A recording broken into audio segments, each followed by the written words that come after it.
Capítulo 12. A poção polissuco. Do alto da escada, eles desceram. A professora McGonagall bateu a uma porta que se abriu silenciosamente e eles entraram. A professora disse a Harry que esperasse e o deixou ali, sozinho. Harry olhou em volta. Uma coisa era certa. De todas as salas de professores que visitara até aquele dia, a de Dumbledore era de longe a mais interessante. Se não estivesse apavorado com a iminência de ser expulso da escola, ele teria ficado muito feliz com a oportunidade de examiná-la. Era uma sala bonita e circular, cheia de ruídos engraçados. Havia vários instrumentos de prata curiosos, sobre mesas de pernas finas, que giravam e soltavam pequenas baforadas de fumaça. As paredes estavam cobertas de retratos de antigos diretores e diretoras, todos eles cochilavam tranquilamente em suas molduras. Havia também uma enorme escrivaninha de pés de garra e, pousado sobre uma prateleira atrás dela, um chapéu de bruxo surrado e roto, o chapéu seletor. Harry hesitou. Lançou um olhar desconfiado às bruxas e aos bruxos que dormiam nas paredes. Certamente não faria mal se ele apanhasse o chapéu e o experimentasse outra vez? Só para ver, só para se certificar de que ele o pusera na casa certa. Sem fazer barulho, deu a volta à escrivaninha, tirou o chapéu da prateleira e colocou-o devagarinho na cabeça. Era largo demais e lhe cobriu os olhos, exatamente como acontecera da primeira vez em que o experimentara. Harry ficou olhando a escuridão dentro do chapéu à espera. Então uma vozinha disse em seu ouvido: "Caraminholas na cabeça, Harry Potter." "Ah, é", murmurou Harry. Desculpe incomodá-lo, eu queria perguntar...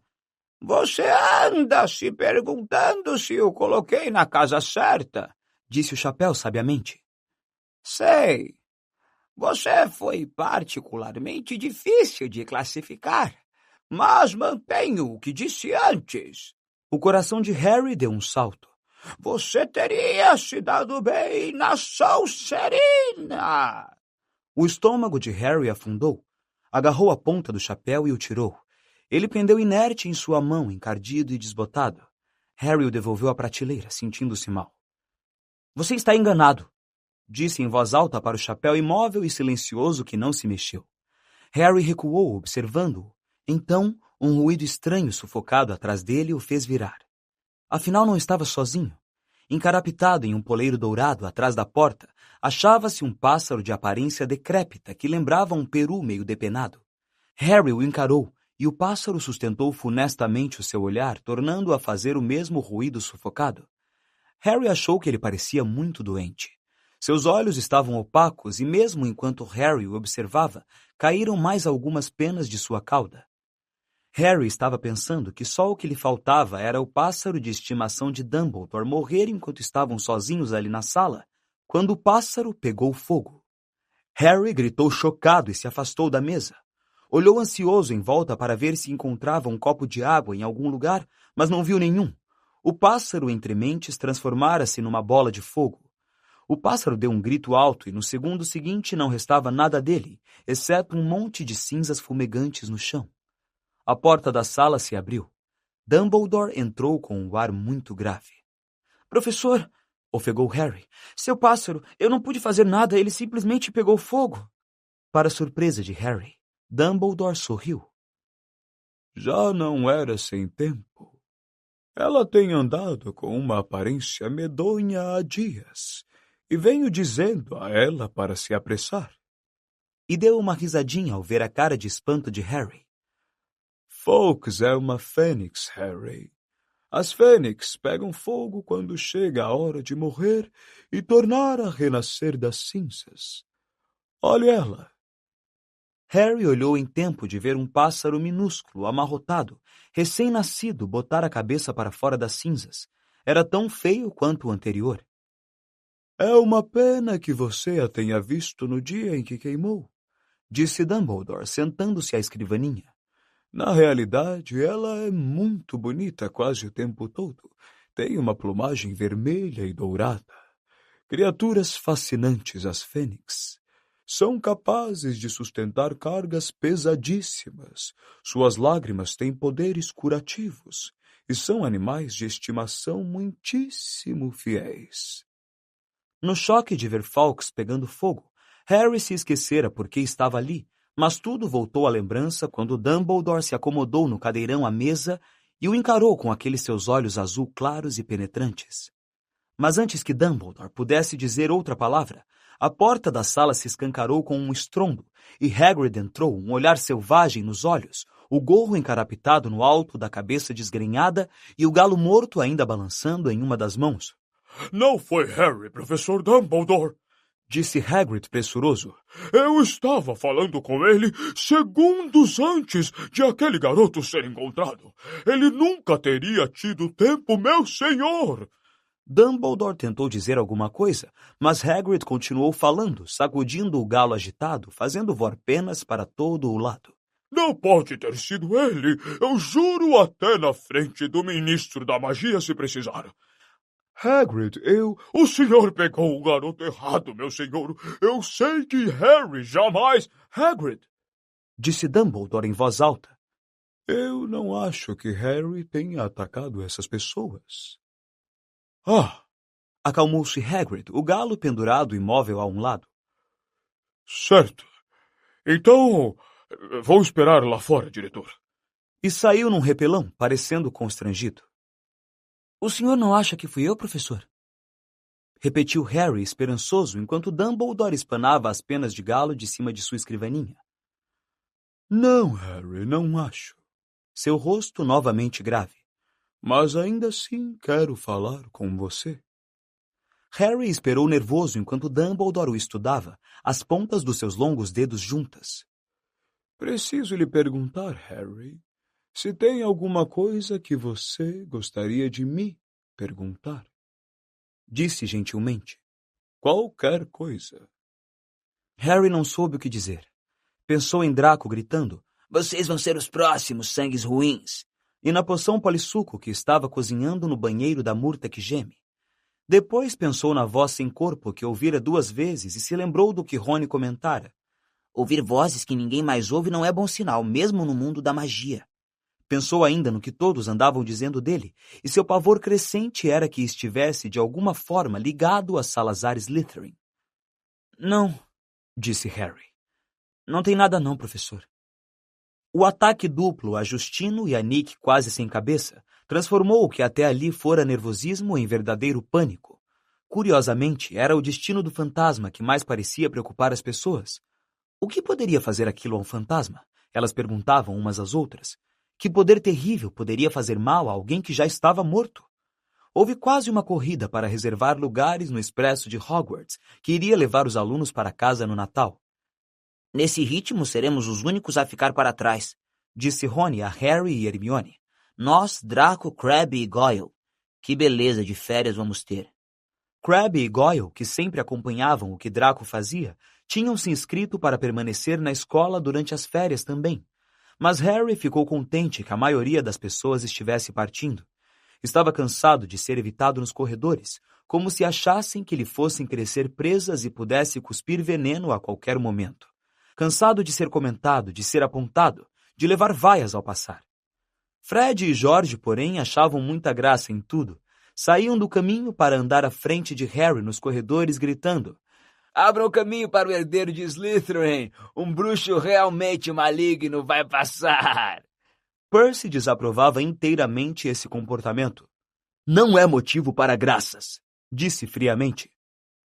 Sai do caminho, Percy. Harry está com pressa.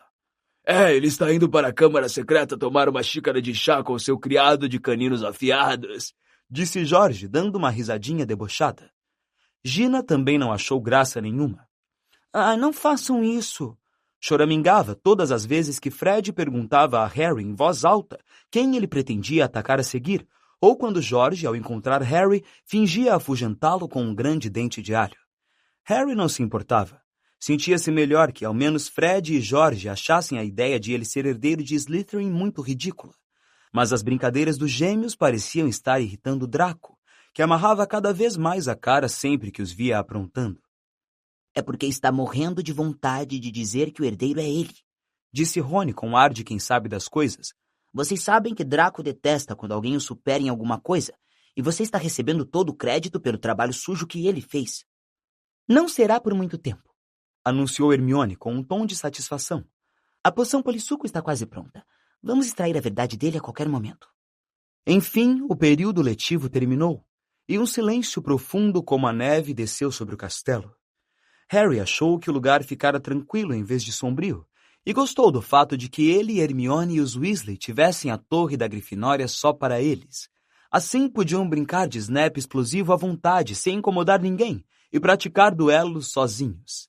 Fred, George e Gina tinham preferido ficar na escola a visitar Guy no Egito com o Sr. e a Sra. Weasley. Percy, que desaprovava o que chamava de comportamento infantil dos gêmeos, não passava muito tempo na sala comunal da Grifinória.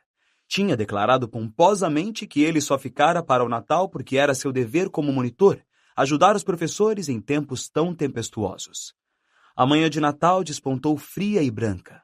Harry e Rony, os únicos que tinham restado no dormitório, foram acordados muito cedo por Hermione, que entrou de repente, completamente vestida, trazendo presentes para os dois. Acordem! Disse em voz alta, afastando as cortinas da janela. Hermione, você não podia estar aqui, disse Rony, protegendo os olhos da claridade. Feliz Natal para você também, disse a garota lhe atirando um presente. Estou de pé há quase 1 hora, acrescentando Emeróbios à poção.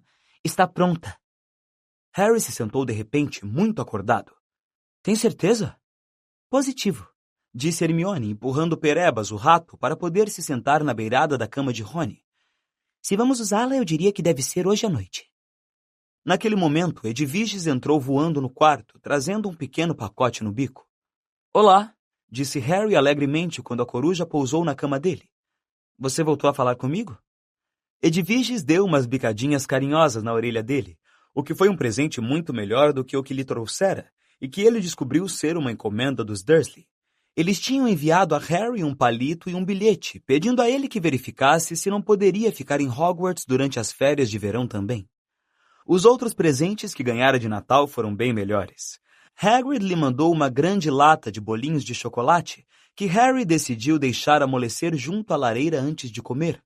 Rony lhe deu um livro chamado Voando com os Canhões, um livro de fatos interessantes sobre o seu time de quadribol favorito. E Hermione lhe comprou uma caneta de luxo de pena de águia. Harry abriu o último presente e encontrou um suéter tricotado pela Sra. Weasley e um grande bolo de Natal. Leu o cartão dela com uma nova onda de remorsos, pensando no carro do Sr. Weasley, que não era visto desde a colisão com o Salgueiro Lutador, e a nova série de indisciplinas que ele e Rony estavam planejando. Ninguém, nem mesmo alguém morto de medo de tomar a poção polissuco dali a pouco, poderia deixar de se alegrar com o almoço de Natal em Hogwarts. O salão principal estava magnífico. Não só tinha uma dúzia de árvores de Natal cobertas de cristais de gelo e largas guirlandas de visco e azevinho que cruzavam o teto, como também caía uma neve encantada, morna e seca. Dumbledore puxou o coro de algumas de suas músicas de Natal preferidas. Hagrid cantava cada vez mais alto a cada taça de gemada de vinho quente que consumia. Percy, que não reparou que Fred havia enfeitiçado o seu distintivo de monitor, agora com os dizeres cabeça de alfinete, não parava de perguntar aos garotos por que ficavam dando risadinhas. Harry nem ligou que Draco Malfoy, sentado à mesa da Sonserina, estivesse fazendo comentários altos e debochados sobre o seu novo suéter. Com um pouco de sorte, ele receberia o troco dentro de algumas horas. Harry e Rony mal tinham acabado de comer o 3º prato de pudim de Natal, quando Hermione os levou para fora do salão para finalizar os planos para aquela noite. Ainda precisamos de uns pedacinhos das pessoas em quem queremos nos transformar, disse Hermione num tom trivial, como se estivesse mandando os garotos ao supermercado comprar detergente. E é claro que será melhor se pudermos conseguir alguma coisa de Crabbe e Goyle. Eles são os melhores amigos de Malfoy, que contará aos dois qualquer coisa. E também temos que garantir que os verdadeiros Goyle e Crabbe não apareçam de repente enquanto interrogamos Draco. Já tenho tudo resolvido, continuou ela calmamente, não dando atenção às caras espantadas de Harry e Rony, e mostrou 2 pedaços de bolo de chocolate. Recheie estes 2 com uma simples poção do sono. Vocês só precisam se certificar de que Crabbe e Goyle encontrem os bolos. Sabem como são esganados, com certeza vão querer comê-los. Depois que caírem no sono, arranquem uns fios de cabelo deles e escondam os 2 num armário de vassouras. Harry e Rony se entreolharam, incrédulos. Hermione, acho que isso não... Poderia dar tudo errado. Mas Hermione tinha um brilho de aço nos olhos, muito semelhante ao que a professora McGonagall às vezes exibia. A poção será inútil sem os fios de cabelo de Crabbe e Goyle, disse a garota com severidade. Vocês querem investigar Malfoy, não é? Ah, está bem, disse Harry. Mas e você? Vai arrancar o cabelo de quem? Já tenho o meu, disse Hermione animada, tirando um frasquinho do bolso e mostrando aos dois um único fio de cabelo dentro. Lembram que a Emilia Bulstrode lutou comigo no Clube dos Duelos? Ela deixou o fio de cabelo nas minhas vestes quando estava tentando me estrangular. E como foi passar o Natal em casa, então só preciso dizer ao pessoal da Sonserina que resolvi voltar. Quando Hermione saiu apressada para verificar outra vez a poção polissuco, Rony se virou para Harry com uma expressão de fim do mundo no rosto. Você já ouviu falar de um plano em que tantas coisas pudessem dar errado? Mas, para completa surpresa de Harry e Rony, a primeira etapa da operação transcorreu suavemente, conforme Hermione previra. Eles ficaram rondando o saguão deserto depois do chá de Natal, esperando Crabbe e Goyle, que tinham sido deixados sozinhos à mesa da Sonserina, devorando o quarto prato de pão de ló com calda de vinho. Harry equilibrara os bolos de chocolate na ponta do corrimão. Quando viram Crabbe e Goyle saindo do salão principal, ele e Rony se esconderam depressa atrás de uma armadura próxima à porta de entrada. Como pode ser tão tapado? Rony cochichou em êxtase quando Crabbe apontou alegremente os bolos para Goyle e os pegou. Sorrindo idiotamente, enfiaram os bolos inteiros nas bocas enormes. Por um momento, os dois mastigaram vorazes, com expressões de triunfo no rosto. Depois, sem a menor mudança de expressão, desmontaram de costas no chão. De longe, a parte mais difícil foi escondê-los no armário do outro lado do saguão. Quando estavam guardados em segurança entre baldes e esfregões, Harry arrancou uns fios do cabelo curto e duro que cobria a testa de Goyle, e Rony arrancou vários fios do cabelo de Crabbe. Roubaram também os sapatos, porque os seus eram, em comparação, demasiado pequenos. Depois, ainda aturdidos com o que tinham acabado de fazer, correram escada acima para o banheiro da murta que geme. Mal conseguiam enxergar devido à fumaça que saía do box em que Hermione mexia o caldeirão. Puxando as vestes para proteger o rosto, Harry e Rony bateram de leve na porta. Mione? Ouviram um barulho de chave e Hermione apareceu, o rosto brilhando, cheia de ansiedade. Atrás dela ouvia-se o glube-glube da poção viscosa que borbulhava. Havia 3 cálices preparados sobre a tampa do vaso sanitário. Vocês conseguiram? Perguntou Hermione sem fôlego. Harry mostrou os fios de cabelo de Goyle.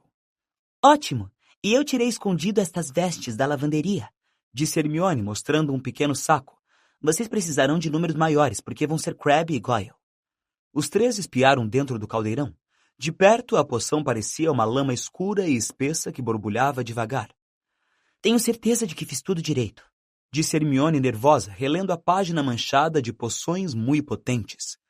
Parece que o livro diz que depois que bebermos a poção, teremos exatamente 1 hora antes de voltarmos a ser nós mesmos.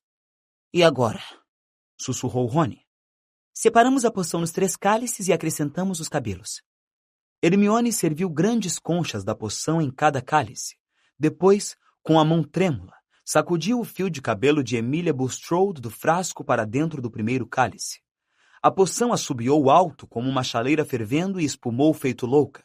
1 segundo depois, mudou de cor para um amarelo doentio. Grrr, essência de Emilia Bulstrode, disse Rony, olhando-a com nojo. Aposto que tem um gosto horrível. Põe os fios na sua, então, disse Hermione. Harry deixou cair os fios de cabelo de Goyle no cálice do meio, e Rony pôs os de Crabbe no último. Os 2 cálices assobiaram e espumaram. O de Goyle mudou para um caque cor de piolho, e o de Crabbe para um castanho encardido e escuro. Calma aí, disse Harry quando Rony e Hermione estenderam a mão para os cálices. É melhor não bebermos tudo aqui. Quando nos transformarmos em Crabbe e Goyle, não vamos caber no boxe. E Emilia Bulstrode não é nenhuma fadinha. Bem pensado, disse Rony, destrancando a porta. Ficaremos em boxes separados. Tomando cuidado para não derramar nenhuma gota da poção polissuco, Harry entrou no box do meio. Pronto? Perguntou. Pronto, responderam as vozes de Rony e Hermione. 1, 2, 3. Apertando o nariz, Harry bebeu a poção em 2 grandes goles. Tinha gosto de repolho passado do ponto de cozimento. e imediatamente seu estômago começou a revirar, como se ele tivesse acabado de engolir 2 cobras. Dobrado ao meio, ele se perguntou se ia enjoar.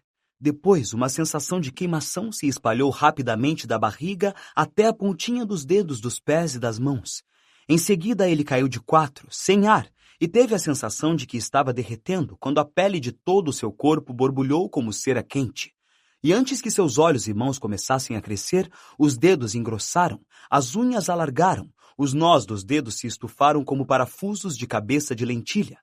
Os ombros se esticaram dolorosamente e um formigamento na testa lhe informou que seus cabelos estavam crescendo em direção às sobrancelhas. As vestes se rasgaram quando o peito se alargou como uma barrica rompendo os aros. Os pés se tornaram um suplício dentro dos sapatos 4 números menor. Tão de repente quanto começara, tudo cessou. Harry estava deitado de borco no piso frio como pedra, ouvindo Murta gargarejar mal-humorada no box da ponta. Com dificuldade, sacudiu fora os sapatos e ficou em pé. Então era assim que a pessoa se sentia na pele de Goyle. Com a mão enorme tremendo, ele despiu as vestes antigas que estavam agora no meio das canelas, vestiu as novas e amarrou os sapatos abotinados de Goyle. Ergueu a mão para afastar os cabelos dos olhos e só encontrou fios duros e curtos que vinham até o meio da testa. Então percebeu que os óculos estavam anuviando sua visão, porque Goyle obviamente não precisava deles. Tirou-os e perguntou: Vocês dois estão bem? A voz baixa e irritante de Goyle saiu de sua boca. Estou! Veio o rosnado profundo de Crabbe da sua direita. Harry destrancou a porta e foi até o espelho rachado. Goyle o encarou com aqueles olhos opacos e fundos. Harry coçou a orelha. Goyle também. A porta de Rony se abriu. Eles se entreolharam. Exceto que parecia pálido e chocado, Rony era indistinguível de Crabbe, do corte de cabelo em cuia até os braços compridos de gorila. Isso é incrível! Disse Rony, aproximando-se do espelho e cutucando o nariz chato de Crabbe. Incrível! É melhor irmos andando, disse Harry, afrouxando o relógio que ficara apertadíssimo no pulso grosso de Goyle. Ainda temos que descobrir onde fica a sala comunal da Sonserina. Só espero que a gente encontre alguém para seguir. Rony, que estivera observando Harry, disse: Você não sabe como é esquisito ver o Goyle pensando. Bateu então na porta de Hermione. Vamos, precisamos ir. Uma voz aguda respondeu: Eu acho que afinal não vou. Vão indo sem mim. Hermione, nós sabemos que a Emilia Bulstrode é feia. Ninguém vai saber que é você. Não, verdade, acho que não vou. Vocês andem depressa, estão perdendo tempo. Harry olhou para Rony intrigado. Assim, você está mais parecido com o Goyle. É assim que ele fica toda vez que o professor faz uma pergunta. Hermione, você está bem? Perguntou Harry através da porta. Muito bem, vão andando. Harry consultou o relógio. 5 dos preciosos 60 minutos já se tinham passado. Na volta nos encontramos aqui, está bem? Falou ele. Os 2 garotos abriram a porta do banheiro com cautela, verificaram se a barra estava limpa e saíram. Não balance os braços desse jeito, murmurou Harry para o amigo. Hein? Crabbe mantém os braços meio duros. Que tal assim? Assim está melhor. Os 2 desceram a escada de mármore. Só precisavam agora que aparecesse um aluno da Sonserina para o seguirem até o salão comunal da casa. Mas não havia ninguém por perto. Alguma ideia? Murmurou Harry. Os alunos da Sonserina sempre vêm daquela direção para tomar café da manhã, disse Rony, indicando com a cabeça a entrada para as masmorras. Mal as palavras saíram de sua boca e uma menina de cabelos longos e crespos saiu pela entrada. Desculpe, disse Rony, correndo para ela. Esquecemos qual é o caminho para o nosso salão comunal. Como? Perguntou a garota empertigada. Nosso salão comunal? Eu sou da Corvinal. E se afastou, olhando desconfiada para os 2. Harry e Rony desceram os degraus de pedra mergulhando na escuridão, seus passos ecoando particularmente altos à medida que os enormes pés de Crabbe e Goyle batiam no chão, sentindo que a coisa não ia ser tão fácil quanto tinham esperanças que fosse. Os corredores que lembravam labirintos estavam desertos. Eles foram se internando cada vez mais fundo por baixo da escola, verificando constantemente os relógios para ver quanto tempo ainda lhes sobrava. Passados 15 minutos, quando iam começando a se desesperar, ouviram um movimento repentino no alto. Ha! Gritou Rony, excitado. Aí vem um deles agora. O vulto vinha saindo de um aposento lateral. Ao se aproximarem, porém, sentiram um aperto no coração. Não era um aluno da Sonserina, era Percy. Que é que você está fazendo aqui embaixo? Perguntou Rony, surpreso. Percy fez cara de afrontado. Isto, disse-se impertigando, não é da sua conta. É o Crabbe, não é? Que? Ah, sim, disse Rony. Muito bem, já para os seus dormitórios, disse Percy com severidade. Não é seguro ficar andando por corredores escuros hoje em dia. Mas como é que você está andando? Lembrou Rony. Eu, disse Percy impertigando-se, sou o monitor. Nada vai me atacar. De repente, ecoou uma voz atrás de Harry e Rony. Draco Malfoy vinha em direção ao grupo e, pela primeira vez na vida, Harry teve prazer em vê-lo. Aí, até que enfim, disse ele com voz arrastada, olhando para os dois. Estiveram se empapuçando no salão principal esse tempo todo? Andei procurando vocês, quero que vejam uma coisa realmente engraçada. Malfoy lançou um olhar mortífero a Percy. E o que é que você está fazendo aqui embaixo, Weasley? Perguntou com desdém. Percy parecia indignado. Vocês precisam mostrar um pouco mais de respeito por um monitor da escola, disse. Não gosto de sua atitude. Malfoy riu debochado e fez sinal para Harry e Rony o seguirem. Harry quase pediu desculpas a Percy, mas se conteve bem em tempo. Ele e Rony correram atrás de Draco, que disse assim que viraram o corredor. Esse Peter Weasley. Percy. Rony corrigiu automaticamente. O que seja. Tenho visto ele rondando por aqui um bocado ultimamente. E aposto como sei o que está aprontando. Acha que vai pegar o herdeiro de Slytherin sozinho. Draco deu uma risada curta e debochada. Harry e Rony se entreolharam animados. O garoto parou junto a um trecho da parede de pedra liso e úmido. Como é mesmo a senha? Perguntou a Harry. Hesitou Harry. Ah, já sei. Puro sangue. Disse Draco, sem parar para ouvir, e uma porta de pedra escondida na parede deslizou. Draco entrou e Harry e Rony o seguiram. A sala comunal da Sonserina era um aposento comprido e subterrâneo, com paredes de pedra rústica, de cujo teto pendiam correntes com luzes redondas e esverdeadas. Um fogo ardia na lareira, encimada por um console de madeira esculpida, e ao seu redor viam-se as silhuetas de vários alunos da Sonserina em cadeiras de espaldar alto. Esperem aqui, disse Draco a Harry e Rony, indicando duas cadeiras vazias mais afastadas da lareira. Vou buscar, meu pai acabou de me mandar. Imaginando o que Draco iria lhes mostrar, Harry e Rony se sentaram, fazendo o possível para parecer à vontade. Draco voltou 1 minuto depois, trazendo um papel que parecia ser um recorte de jornal. Enfiou-o na cara de Rony. Isso vai fazer vocês darem uma boa gargalhada. Harry viu os olhos de Rony se arregalarem de choque. Ele leu o recorte depressa, deu uma risada forçada e o entregou a Harry.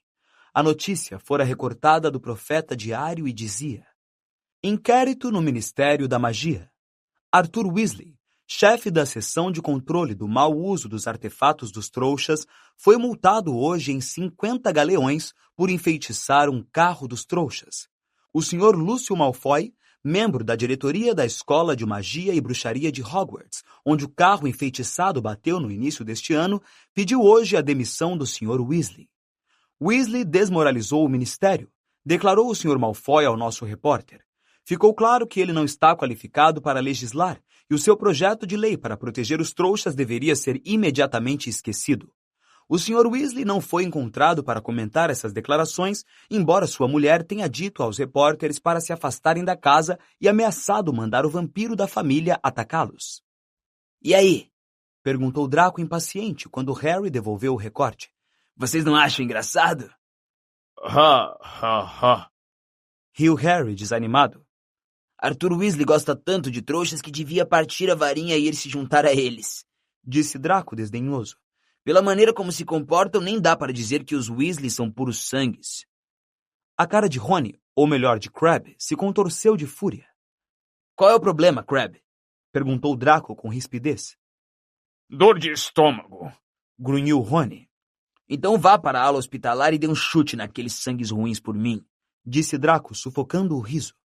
Sabe, estou admirado que o Profeta Diário ainda não tenha noticiado todos esses ataques. Continuou pensativo. Suponho que Dumbledore esteja tentando abafar o caso. Ele vai ser despedido se isso não parar logo. Meu pai diz que Dumbledore foi a pior coisa que já aconteceu a Hogwarts. Ele adora trouxas.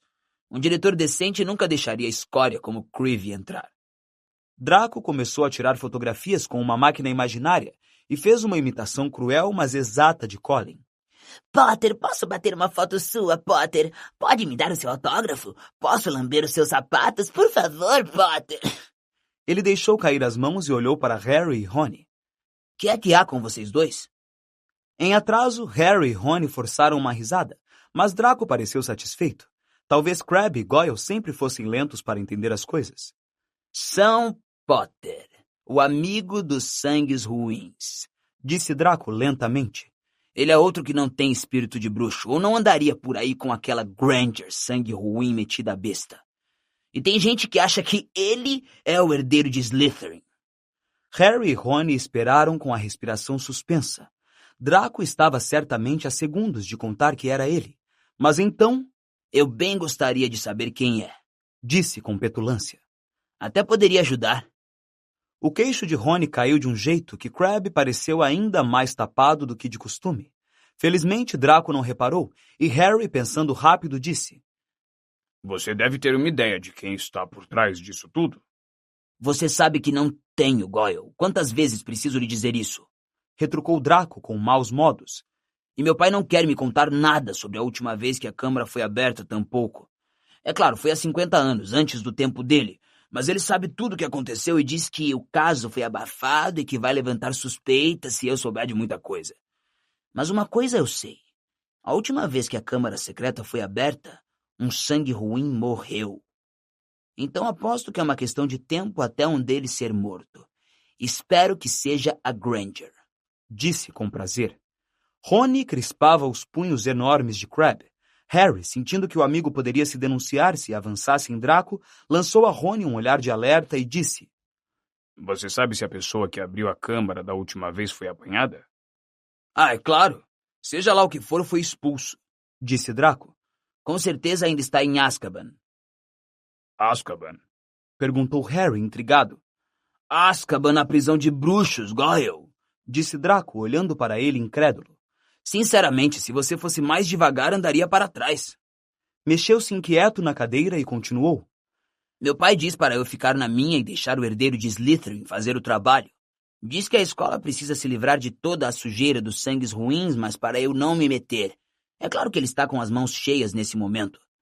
Sabem que o Ministério da Magia revistou a nossa propriedade na semana passada? Harry tentou botar na cara de Goyle uma expressão de preocupação. É, disse Draco. Felizmente não encontraram muita coisa. Papai tem um material para artes das trevas muito valioso. Mas, felizmente, temos a nossa câmara secreta embaixo da sala de visitas. Oh! Exclamou Rony. Draco olhou. O mesmo fez Harry. Rony corou. Até seus cabelos começavam a ficar vermelhos. O nariz também estava crescendo. O tempo dele se esgotara e Rony começara a voltar ao normal, e pelo olhar de horror que de repente lançou a Harry, devia estar acontecendo o mesmo com o amigo. Os dois se levantaram depressa. O remédio para o meu estômago, rosnou Rony, e sem mais demora atravessou correndo toda a extensão do salão da Sonserina, atirou-se à parede de pedra e saiu pelo corredor, na esperança de que Draco não tivesse notado nada. Harry sentiu os pés derraparem nos enormes sapatos de Goyle e teve que levantar as vestes à medida que iam encolhendo. Os dois se precipitaram pelas escadas que levavam ao saguão de entrada, onde se ouviam as batidas abafadas que vinham do armário em que haviam trancado Crabbe e Goyle. Deixando os sapatos ao lado da porta, eles subiram de meias e a toda velocidade a escada de mármore em direção ao banheiro da Murta que Geme. Bom, não foi uma perda total de tempo, ofegou Rony, fechando a porta do banheiro ao passarem. Sei que não descobrimos quem é o agressor, mas vou escrever a papai amanhã e dizer para ele revistar embaixo da sala de visitas dos Malfoy.